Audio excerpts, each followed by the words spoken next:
All right, the last type of dementia I'm going to talk about is vascular dementia. And the Europeans right now, after these trials with the Alzheimer drugs don't look very good, they're taking a big initiative to try to prevent dementia. And the way they're doing it is by lowering blood pressure, lowering cholesterol. And they realize that having strokes, big strokes or small strokes, increase your risk of Alzheimer's disease.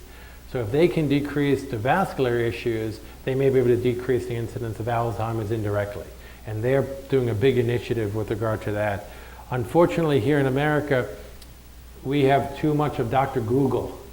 And Dr. Google will tell you that some of the cholesterol pills can affect your memory.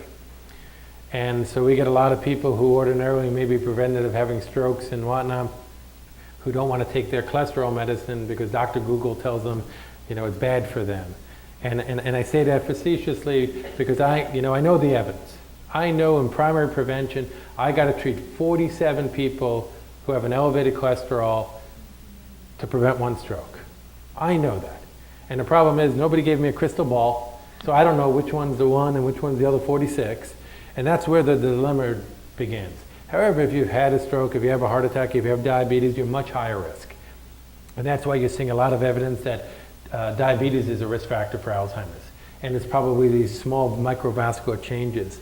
And so when we think about vascular disease, we think about it the territory, and this is just showing we have our carotid arteries that goes up, which kind of does our front part of our brain, and then the back of the brain is vertebrals, and these come together in what's called the circle of Willis, so that you could lose a carotid artery and the blood will just shunt around through the circulation. It's a wonderful system.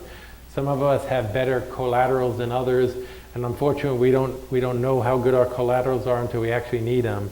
But a stroke is basically a problem when you're getting blood flow to a part of the brain and the brain cells die.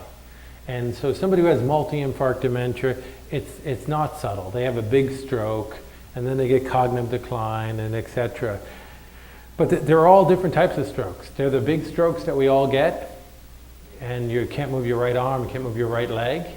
And there are strokes that happen that people have no idea about. And so commonly when we do the workup for dementia, you get a brain CT or you get a brain MRI, and you may see old strokes. And these people had no idea they had these old strokes because they hit in a part of the brain. If you get a stroke up in your front part of your brain and your personality changes a little bit, he's getting old and he's getting cranky. And yet it was because I had a stroke. So it becomes a lot harder to figure out. But so we have mild vascular, and they break up all these different types. And the ones that I highlighted is the multi-infarct dementia, which is the big strokes, and Binswanger's disease, which is a very old term, but it's come back in favor. We did a study on African Americans who had high blood pressure, and we found out that they had problems with their executive function. And these problems with the executive function prevent them from taking their blood pressure pills. And if you sent in a nurse every day, made them take their blood pressure pills, in about 6 months, their executive function got better, and then they were able to take their medications better. And so when you scan their brain, they have these small little strokes. And this is what everybody here uses a term that I hate, which is called senile moment. And what happens is when you age, you get these tiny little strokes. And think about them as roadblocks. Somebody who has Alzheimer's disease, they make a memory, and the memory leaves. Somebody who has this subcortical, these small little strokes, they make a memory, and it's there.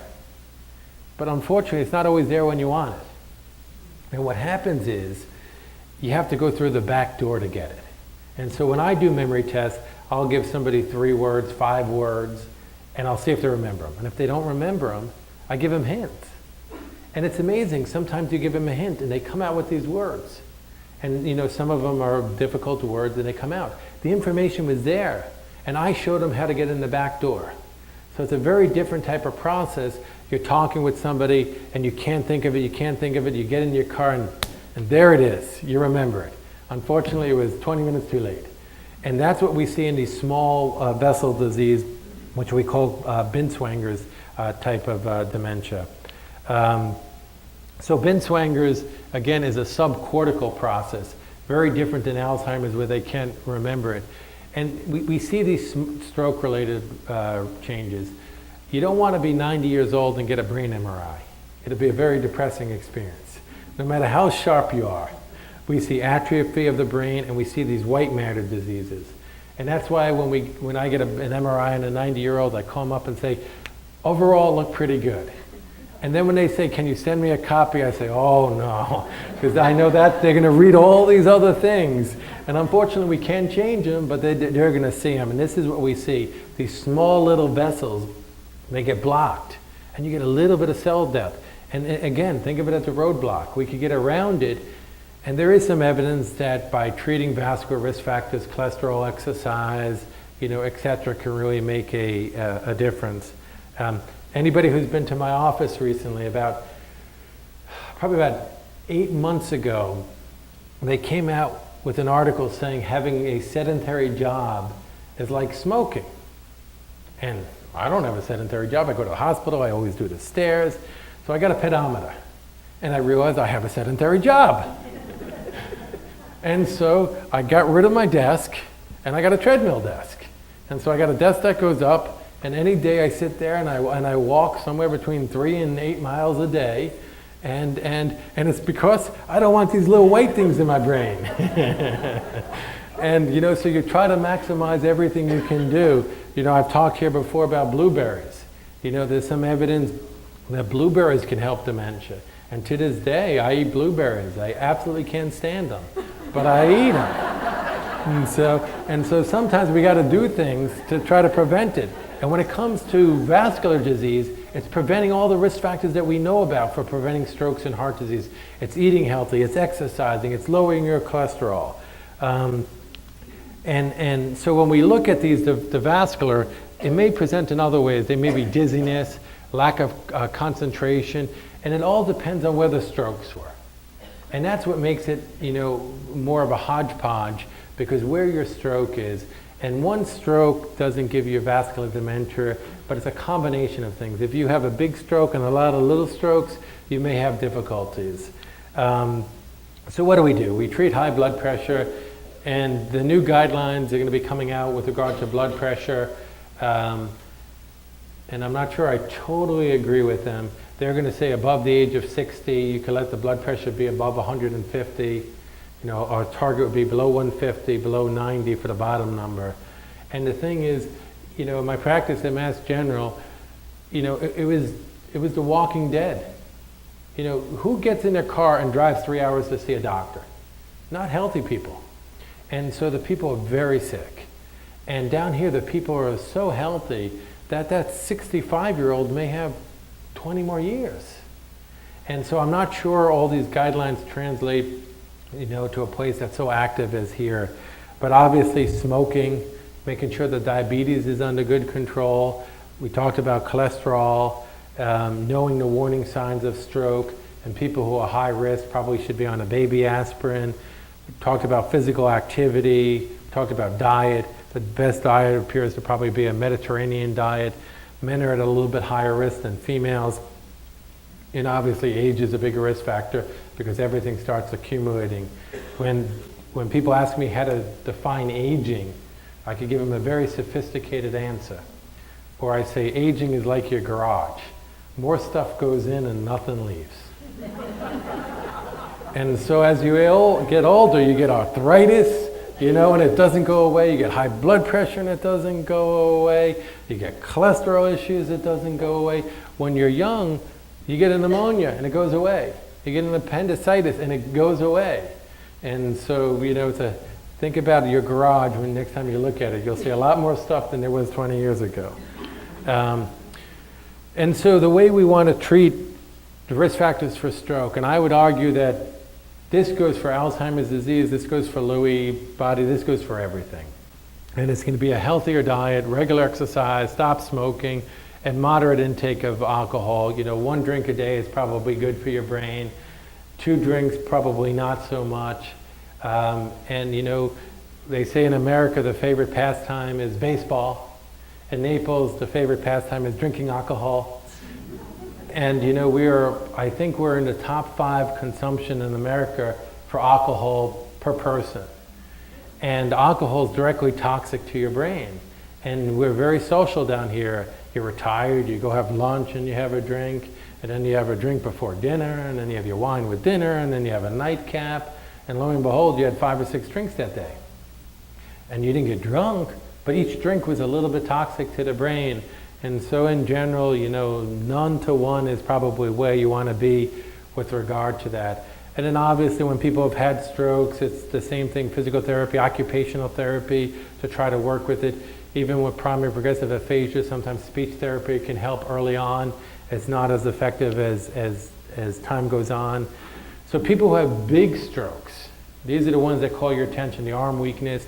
This is the classic presentation. They have a problem, they stabilize, they have another problem, and this is the classic stepwise that you see. And so, mom had a stroke, memory got much worse, mom had a stroke, memory got worse. It's not always as neat as this picture is, because there can be a lot of concomitant things going on. And then people who have any type of cognitive issue, they get delirium. And so they get in the hospital, they get very confused. It's crazy. If a 40-year-old calls me and says that, they're having burning and urination, we check a urine. We diagnose them with a bladder infection. A 90-year-old calls me and says, Mom, my wife is more confused. I check a urine. And you all know this because you see it all the time. And in geriatrics is this theory called homeostenosis. Whatever your weakest organ system, a problem anywhere else affects that problem. So a 40-year-old who calls you confused has meningitis, they're on drugs, there's something serious. A 90-year-old is probably a bladder infection. And so anybody with any of these type of dementias, they do awful in the hospital. And just this week in the Annals of Internal Medicine is a wonderful article by my mentor at Harvard, Muriel Gillick, about trying to keep frail elderlies out of the hospital.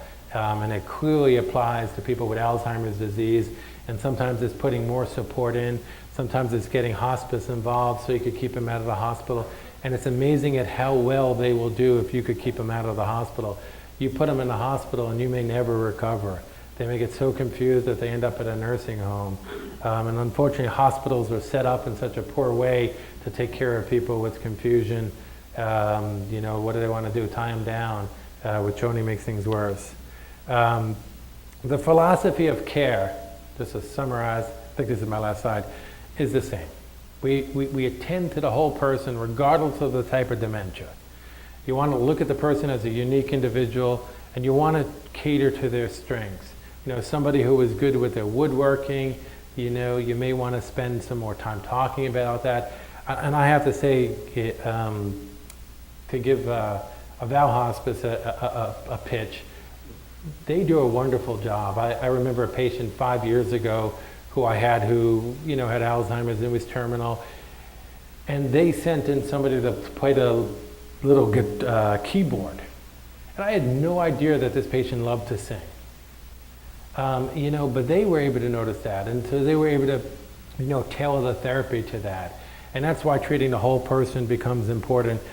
You want to focus on the positives. It's all too easy to focus on the negatives. And sometimes you may have to look a long day for positives.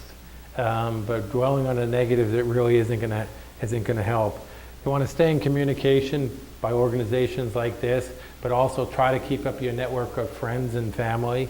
And then it's a whole approach, dealing with it at a statewide, at a countywide level, trying to deal with it so that we have the structure in place.